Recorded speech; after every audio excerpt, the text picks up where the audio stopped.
오늘도 11월 월삭기도회로 나오신 여러분들에게 오늘 하나님의 크신 기도응답의 역사가 나타나시기를 축복합니다. 우리 온라인으로 예배하시는 분들에게도 그 동일한 역사가 나타나기를 소원합니다. 여러분, 월삭기도회가 뭔가 어쩌면 잘 모르실 수도 있겠다는 생각이 문득 들었습니다.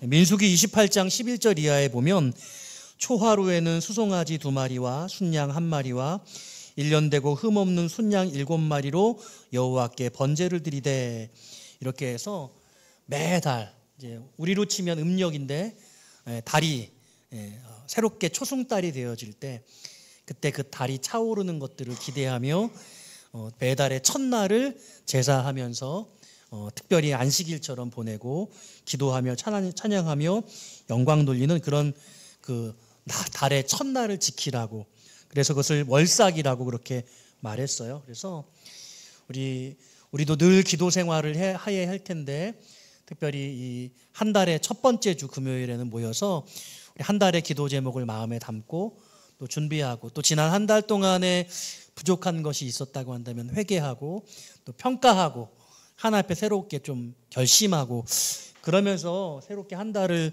달려가는 그런 시간들로 삼으면 좋겠다.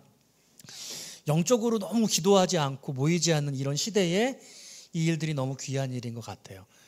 여러 가지 방법을 시도하는데 오늘 저녁을 먹고 모이니까 뭔가 여러분들이 찬양하면서 마음이 훨씬 더 행복해하는 것들 느끼는 것 같아요. 너무 감사합니다. 우리 다음 달에는 사시청청이 여기 섬기는 달이에요. 12월 달은 첫째 주 금요일 잘 준비하셔서 우리 기쁘게 또 섬겨주시기를 부탁을 드립니다. 오늘 말씀의 제목이 따라해 볼까요? 당신이 있어야 할 곳은 어디입니까? 오늘 본문의 말씀을 읽어보시면 여러분들이 답변을 다 하실 수 있는 부분이라고 생각을 합니다. 사실 저는 여러분들과 어떻게 생각하면 좀 다른 가치관을 가지고 있는데요. 저는 이제 우리 신서가 여기 앉아 있는데, 신서가 고등학교를 졸업하면 이제 독립을 시켜야 되겠다, 그런 생각을 하고 있어요.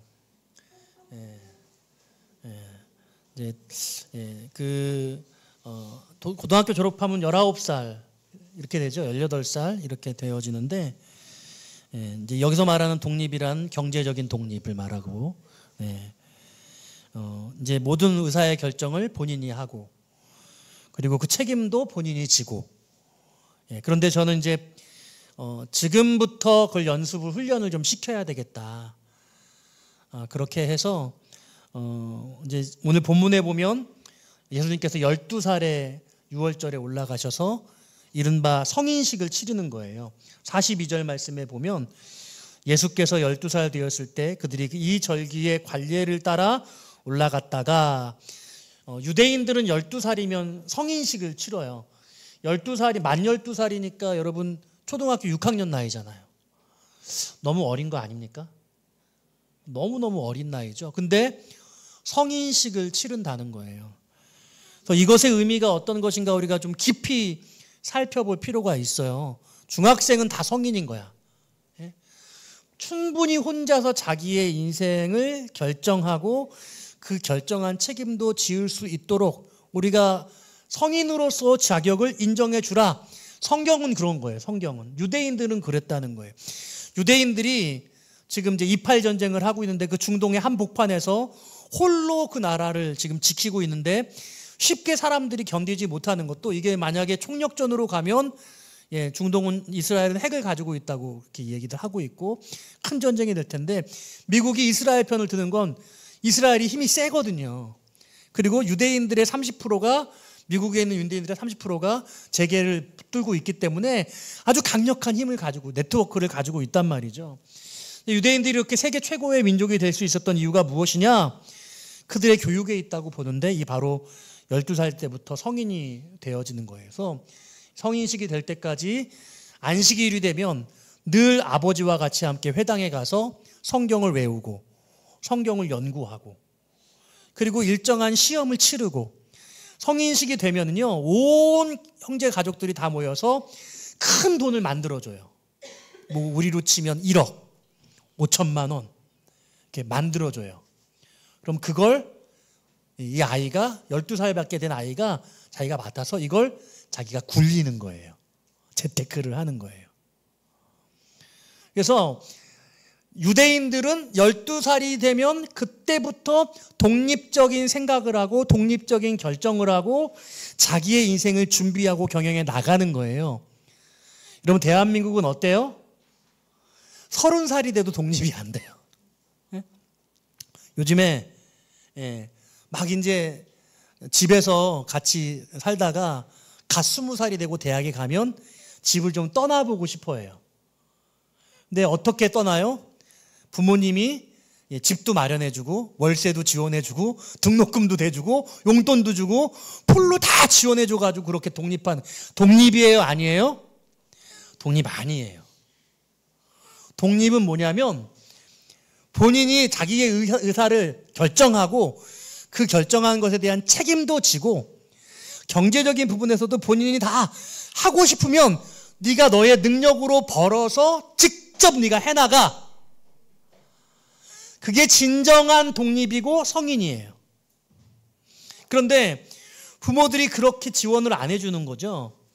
어려서부터 본인이 선택하고 결정할 수 있게 해주고 그 책임도 본인이 지게 하고 그냥 부모니까 안쓰러우니까 조금이라도 좀 편했으면 하는 마음에 원하는 거 다 해주고 그러니까 한 30살쯤 되면 이제 집을 나가라고 그래도 안 나간대요.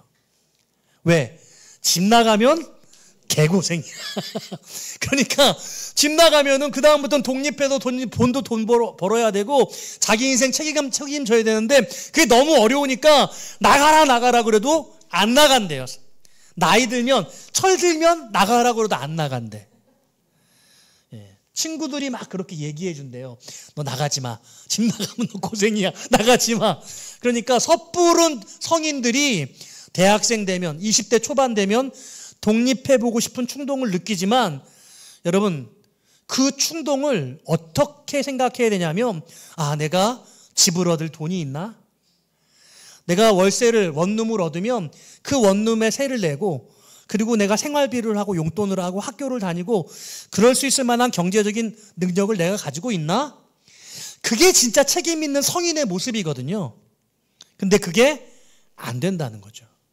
근데 유대인들은 12세까지 성경을 죽도록 가르쳐 암송시키고 성경의 그 의미를 이해하게 하고 12살이 되면 성인식을 하면서 가족들이 형제들이 친지들이 막 돈을 막 $100 뭐 $200 $1000 모아가지고 그 돈이 목돈이 되는 거예요. 그러면 12살 때부터 아이들이 이걸 가지고 막 나 진짜 비싼 옷 좋은 옷 입어야지 나 원하는 거 사야지 그게 아니라 이걸 어떻게 하면 내가 성인이 되었을 때 독립하고 내 삶을 다스리고 일으켜 세울 나의 초기 자본으로 키워나갈 수 있을까 이런 생각을 한다는 거예요. 이미 유대인들은 그런 세계관을 그런 가치관을 가지고 그런 문화 속에서 살아가. 옆집도 집집도 앞집도 다 똑같아. 근데 우리 한국 사회에서는 대학 들어갈 때 야 내가 대학 등록금은 입학금은 대주마. 대학 들어가면 그때부터는 네가 등록금도 벌고 네가 용돈도 벌어서 네가 너의 인생을 책임지며 살아라. 그러면 아무도 그런 사람이 없어요. 주변에 친구들 중에. 그러니까 고지 안 들어. 제가 이 이야기를 신선한테 여러 번 했거든요.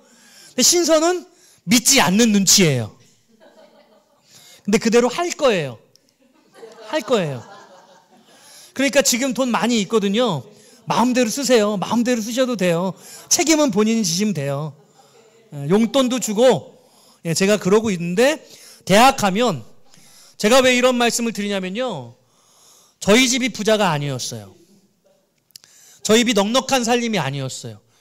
근데 어머니가 저를 앉혀놓고 우리 집이 이렇게 가난하고 이렇게 돈이 없고 그래서 걱정이다.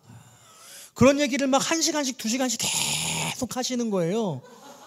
그럼 제가 앉아가지고 아니 부모님이 말이야 아들을 낳았으면 책임을 져야지 왜 그런 얘기를 왜 나한테 하는 거야. 근데 이게 귀에 딱정이가 않게 들으니까 저도 모르게 우리 부모님은 내 인생을 책임져 줄 수 없어. 나는 내가 열심히 잘 준비해야 돼. 그런 생각을 가지게 된 것 같아요. 대학교 들어갈 때 입학금을 저희 어머니가 대준 게 아니에요. 아버지가 대준 게 아니에요. 저희 형이 대줬어요. 그리고 그 다음 학기부터는 전부 다 제가 책임졌어요. 제가 잘났다는 게 아니에요. 그냥 그렇게 살 수밖에 없었어. 근데 그래서 그나마 오늘의 이 모습을 이루지 않았는가, 저는 그렇게 생각해요. 여러분, 우리 아이들이 왜 철이 없어요? 부모님이 다 책임져 줄 거라고 그렇게 믿거든요. 실제로 그렇게 행동하거든요. 신앙교육도 하지 않아요. 그리고 아무런 자기 결정권도 없어요. 부모들이 너는 이렇게 해야 돼, 이게 좋은 거야, 그러고 막 다 주입해줘. 그럼 그냥 그러려니 하고 따라가요. 원하는 게 있는데도 그 원하는 걸 표현하지 못해. 이게 심각하면은요, 아이들이 무기력증에 빠져요. 그래서 제가 상담한 어떤 아이는 견디다 못해서 나 더 이상 못 참겠어, 나 학교 그만둘래. 나 이번에는 반드시 실행해야 되겠어, 나 학교 안 다녀. 그래 학교를 그만뒀어요. 근데 저 그 부모님이 상담을 하는데요, 부모님들이 원하는 대로 아이를 그렇게 지도하려고 하다 보니 이 아이가 그런 무기력증에 빠졌다라는 것을 본인들이 깨닫지 못하시고 더 아주 강력한 스파르타 학교를 보내더라고요. 상담이 거기서 종료되고 그 다음에 어떻게 된지 모르겠어요. 불보듯 뻔해요. 분명히 그 아이는 자기가 원하는 선택을 하지 않았고 자기가 자기의 인생을 책임질 필요도 없기 때문에 분명히 거기서 또 무너지고 쓰러질 수밖에 없을 거예요. 부모가 보기에는 그것이 잘못된 선택인 것 같고 실수인 것 같아도 본인들이 선택하게 하고 그 선택에 대한 고통과 아픔도 겪어내는 것이 책임 있는 삶을 살아가게 하는 것이거든요. 전제가 뭐냐? 12살이 되기 전까지 성경을 충분히 가르치고 성경의 말씀을 암송하고 인생의 중요한 결정의 기초에 하나님의 말씀이 있다는 걸 본인들이 새기고 12살이 되면 본인이 책임지게 하고, 그래서 대학 들어가면 대학 들어가는 그 시점에서부터 책임지는 삶이 아니에요. 여러분, 한 번도 책임 안 지다가 갑자기 대학 성인 되면 책임 져집니까? 책임 안 져져요. 안 져지는 거예요. 예. 저는 그래서 시점을 우리 신서가 입교할 때, 세례받을 때 시점 정도로 지금 생각하고 있어요. 만 12살은 지나갔으니까 만 15세 아니면 세례, 입교할 때 내년 가을이나 쯤 될 거예요. 아니면 3학년 봄이나, 얼마 안 남았어. 인생을 이제 쉽게 생각하면 안 돼, 신서야. 알았지? 네. 제가 지금 왜 이런 말씀을 드리냐? 여러분들의 자녀 중에 아이들 마음대로 안 되잖아요. 여러분들이 갖고 있는 여러분들의 신념이나 가치가, 나는 정말로 이 가치가 너무 분명해서 이걸 꼭 전수해 줘야 될 것 같아, 그렇게 생각하시는 분들도 있고 그렇지 않은 분들도 있을 거예요. 그런데 우리 아이들을 보면 뭔가 잘못된 길을 가고 있는 것 같거든요. 이 혼란 가운데서 우리가 분명히 진리의 말씀을 좀 깨우쳐 알아야 돼요. 오늘 본문의 말씀으로 한번 돌아가 볼게요. 본문에 예수님께서 12살이 되어서 6월절 절기를 따라 예루살렘에 들어가셨습니다. 예루살렘에 들어가셨는데 거기서 성인식을 마치고 가족들, 아버지와 어머니는 그 수많은 유대 절기를 따라 행렬을 마치고 끝나고 돌아가는 수많은 사람들의 행렬이 있었을 거예요. 마치 추석이나 설 때 차량의 행렬이 긴 것처럼 다시 고향으로 돌아가는 행렬, 3일 길을 이미 갔어요. 그러니까 예수는 어딘가 우리의 행렬 가운데 집으로 돌아가는 행렬 어딘가 있을 거라고 생각했는데 3일이 지나서야 함께 일행 중에 없다는 걸 알았어요. 12살 정도면 성인식도 했겠다, 어른이니까 잘 따라오고 어딘가 있겠지라고 생각을 했는데 보니까 없는 거예요. 그래서 그때부터 예수를 찾기 시작해요. 그런데 찾고 봤더니 어디에 있었어요? 오늘 본문의 말씀에 몇 절에 등장하고 있습니까? 49절 말씀, 50절 말씀이죠. 49절 말씀 같이 한번 읽어봅니다. 시작. 예수께서 이르시되 어찌하여 나를 찾으셨나이까? 내가 내 아버지 집에 있어야 될 줄을 알지 못하셨나이까 하시니. 자, 여러분께 질문해봐요. 여러분들은 언제 어른이 됐다고 생각하세요? 여러분들은 지금 어른이세요? 효주 뱃속에 아기 있는데 효주 어른이에요? 나 집사님 아들 둘 있는데 어른이에요? 제가 사랑하는 정순덕 권사님은 이렇게 말씀하셨어요. 아이 셋은 낳아서 키워야 어른이지. 우리 정순덕 권사님의 말씀으로 기준하면 여기 어른은 우리 오성렬 장로님밖에 없어요. 셋 낳으셨으니까. 셋 낳아서 다 키우시고 출가까지 시키셨으니까. 고린도전서 13장 11절 말씀해 보니까 내가 어렸을 때에는 말하는 것이 어린아이와 같고 깨닫는 것이 어린아이와 같고 생각하는 것이 어린아이와 같다가 장성한 사람이 되어서는 어린아이의 일을 버렸노라.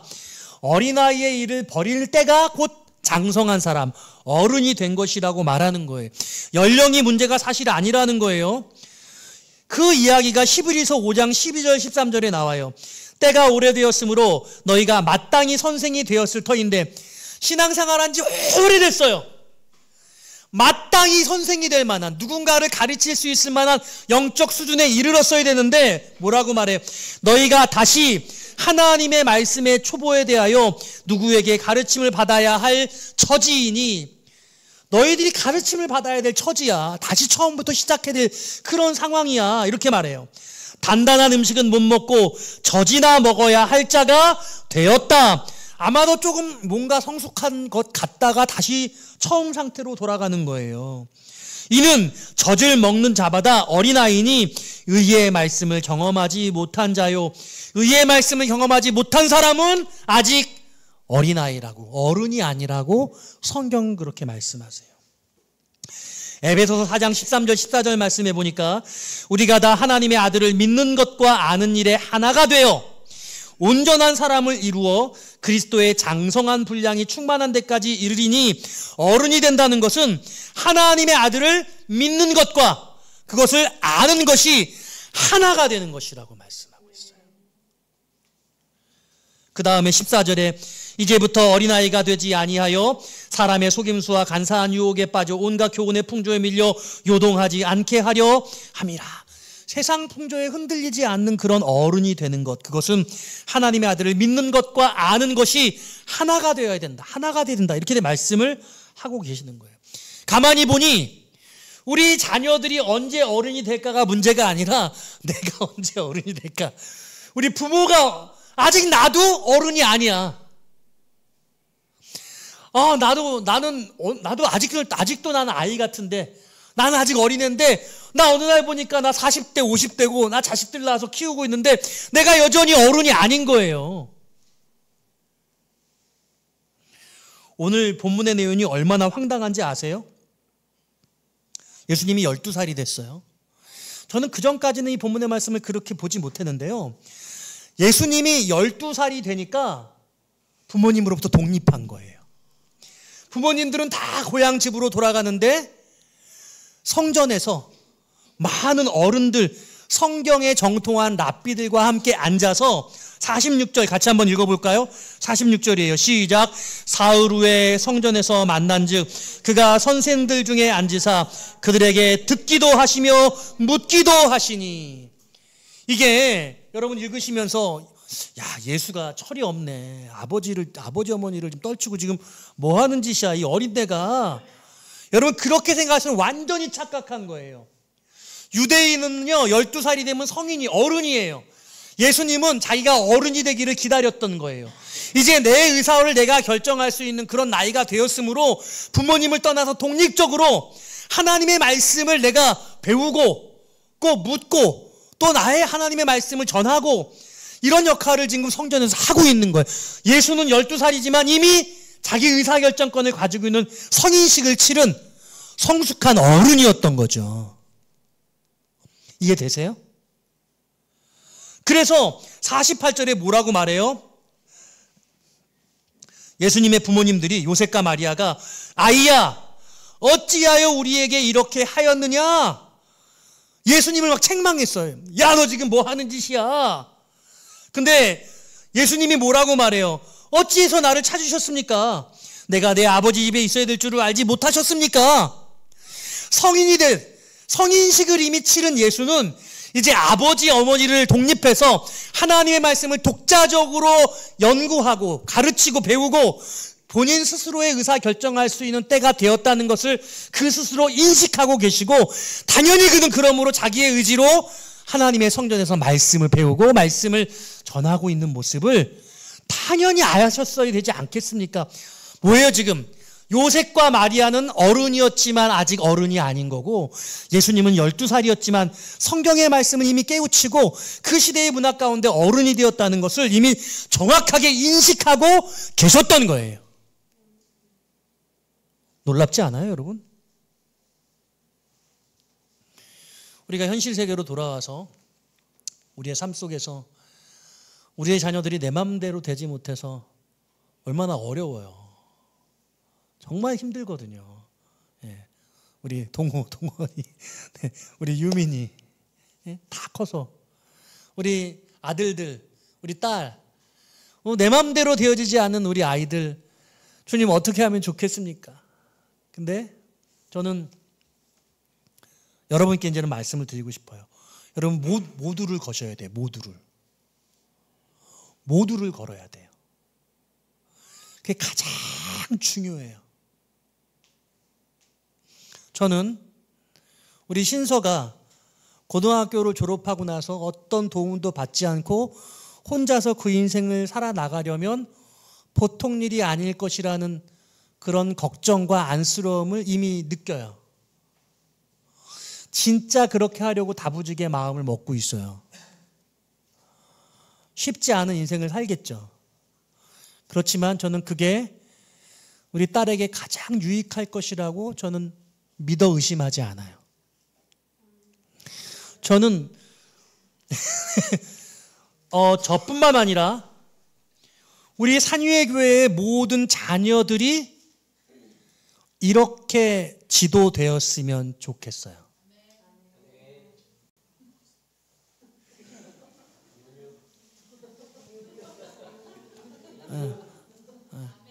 여러분 우리 산위의 교회는 자녀 교육을 가장 중요하게 여기고 그 일을 전념하는 그런 교회가 될 거예요. 너무너무 중요해요. 우리가 갖고 있는 이 하나님에 대한 믿음과 진리의 가치가 다음 세대에 전달되지가 않잖아요. 지금 세상의 문화하고 똑같은 방식으로 살고 있어요.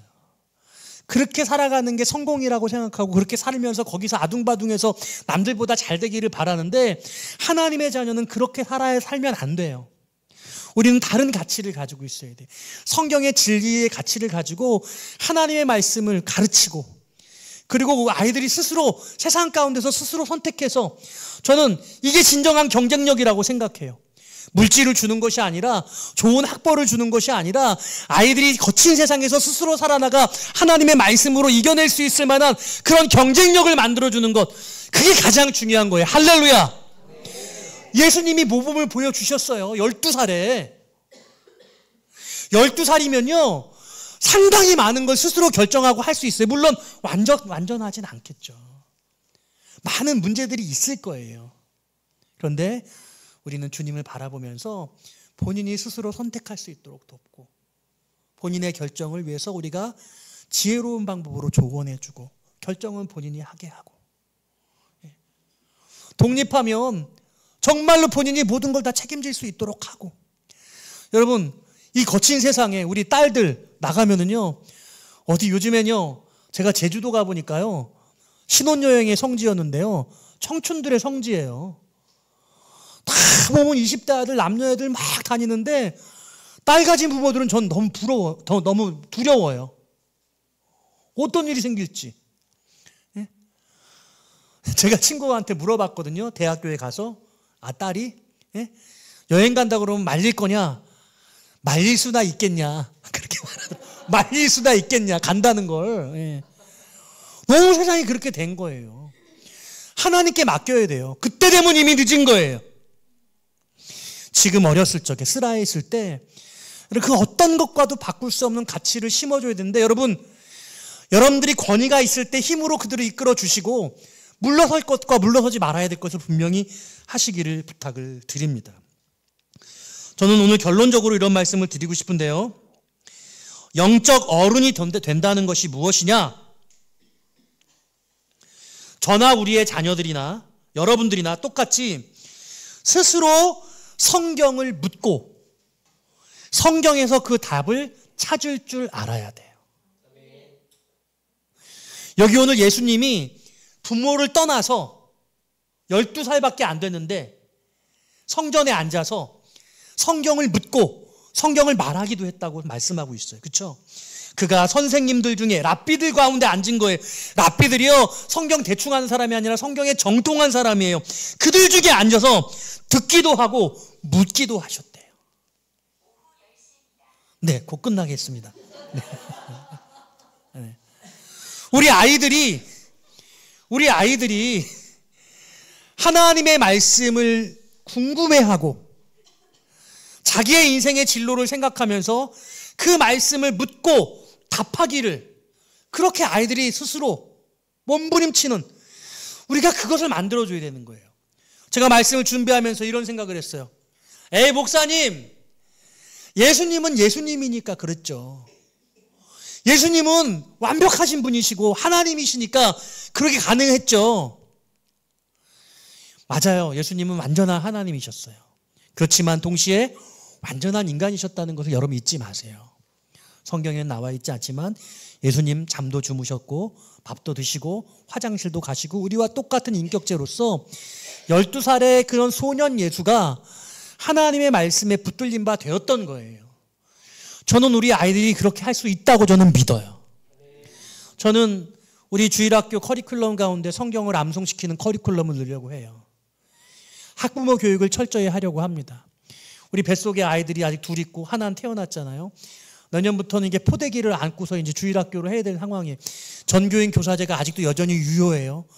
여러분들 부모님들은 석 달씩, 그리고 모든 전교인들은 한 달씩은 다 하셔야 돼요. 뭐 하시면 돼요?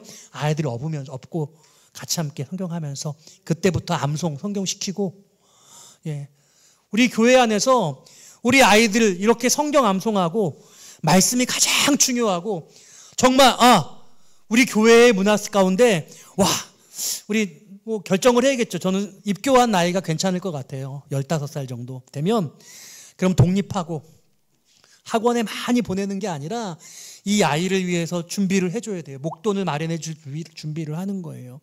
이 아이가 그 돈을 가지고 자기의 인생을 준비해 보는 거예요. 실패도 할 수 있고. 근데 그것도 가장 중요한 가치 아니겠어요? 그러면서 고등학교 졸업할 때 되면 자기의 능력으로 대학교 입학금 내고 자기의 능력으로 공부하고 아르바이트도 하고. 여러분, 세상 사람들은 30살에 그래요. 근데 우리 아이들은 12살, 15살에 그 일을 하면 누가 경쟁력이 있을까요? 하나님의 말씀을 든 우리 사랑하는 아들, 딸들이 저는 훨씬 경쟁력이 있을 것이라고 믿어요. 이미 아직 어리지 않고 나이가 많이 들어서 청년이고 우리 청소년인 우리 친구들, 제가 이번 1월 달에 우리 간사님하고 아까 그런 얘기를 했는데 이벤트를 한번 하려고 그래요. 장학금 모아는 걸 몽땅 다 쓰려고 해요. 우리 교회에 있는 모든 자녀들 한 명도 빠짐없이 전부 모을 거예요. 그래서 미친 듯이 놀 거예요. 그래가지고 우리 좀 끈적끈적해지고, 그리고 뭔가 내가 은혜를 사모하고 말씀도 배워야 되겠고 할 수 있는 그런 출발점을, 스타팅 시점을 만들려고 그래요. 처음부터 막 말씀 그러면 애들이 일단 오지도 않을 테니까 어떻게 하면 모으게 할까? 우리 사시청청 기도해야 돼요. 다희 기도해야 되고, 도현이, 영준이, 우리 너희들이 중심이야. 김도현 회장님 잘하세요? 할 수 있죠? 한 명도 빠지면 안 돼. 예? 아셨죠? 영준아, 너도 와야 돼. 예. 1월 달에 모을 거예요.